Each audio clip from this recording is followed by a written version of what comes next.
All right, so we've looked at pulling in base maps using some plugins. Now we're going to look at actually pulling in and using our own like operational data layers. Again, one thing nice about QGIS is that it's able to access and use a wide variety of data formats. So I'm gonna show you some examples locally, and then like using like services. Okay, so first off, we're going to look at some local layers. So again, I have access here to my local files. So I'm going into my C folder, and then teaching, and then QGIS demos, and then data sets. So in here I have some TIFF files, so those are rasters, and then I also have this geodatabase. So this is a file geodatabase, it's proprietary Esri file format, and QGIS can read to those. I don't believe it can write to them. Maybe wrong about that. I think it can read but not write. So I'm going to go into this database. And here I have some files. So these are polygons, lines, and then points. So first thing I'm going to do is pull in, let's see, let's pull in this census data. Okay, so here we go. This is county boundaries with some associated census data in the attribute table. So if we go over here, we can see that was added to the layers list. If we right click on the layer, we can do some things. So we can zoom to the layer. We can copy the layer, rename the layer in the layer list, duplicate it, remove it. Here we can open the attribute table. So that opens up here in a new window. This is a pretty big table, so it's, I think, just being slow. There's lots of fields in there.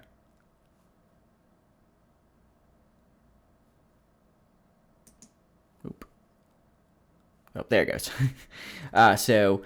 There's the table with a bunch of, again, a large set of fields. And this is data from the census, and we'll play around with some of this later. So that's the attribute table. If we can export, we'll look at export options later. And let's go in here now and look at properties. Okay, so lots of options here. So first I'm going to look at source. So under source, it tells you the layer name, which you can change, or you can change the display name. It tells you what projection it's in. So this is currently WGS 84. So it's just reference to the WGS 84 geographic coordinate system. We'll look at this in a later section, but you can go in here and change the symbology and do things like core plus mapping and whatnot.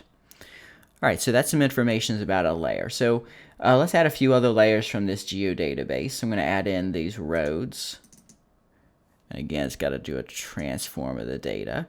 So this is a subset of roads for a portion of South Dakota that again comes in with just like a default random symbology. And here we have some points that represent locations of some schools. All right, so we basically brought in some vector data. So now let's look at some raster data. So first off, let's pull in a continuous single band raster grid. So that's this data set. So this is a DEM or digital elevation model, or also you call it a digital terrain model or DTM for a portion of South Dakota, specifically like the Black Hills region. So that's bringing in a DEM as a TIFF file. Here is land cover data set. Again, it's got to do a transform there. So this is a portion of the National Land Cover data set or land cover database. Note that it comes in with a kind of a weird symbology for a categorical raster. Again, we'll look at improving the symbology in a later video. We're just pulling in data now. And then another type of data layer would be like an image, like a multi-band or multispectral image. I'm going to pull in one of those.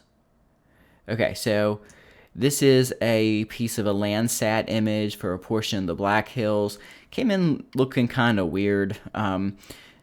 That's because it's not really using the right bands, and again, we'll look at that later. Okay, so those are examples of how to connect to different local data layers. All right, so before we end this section or this video, I'm going to show you how to connect to some web-based data. All right, so I want to connect to some aerial photography. So I'm going to search for that. So I'm going to do NAPE web service. I'm just going to Google that, and then, okay, so this is a connection for the national map. Okay, USGS NAPE imagery. I think it should just be this URL. So I'm going to copy that, move this over, and then I'm going to go to ArcGIS Maps Server, and we're going to do new connection, and I'm going to dump in this URL, and then I'm going to give it a name. So I'm just going to call it NAPE, and we'll do OK. All right, so then I get this connection. In the drop-down, it lists some files that are available. The only thing that's available is the imagery. I'm going to try to load that in.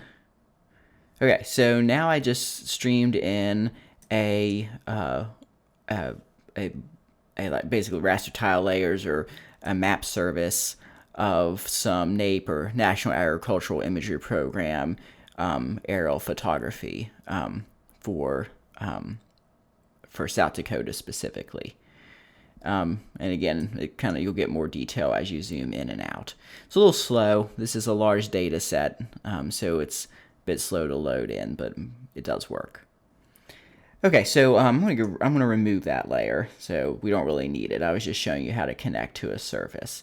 Note that there's also ArcGIS feature services if you want to pull in like vector host feature layers or feature layer data. I'm not going to show you that. It's basically the same thing as connecting to one of these map servers.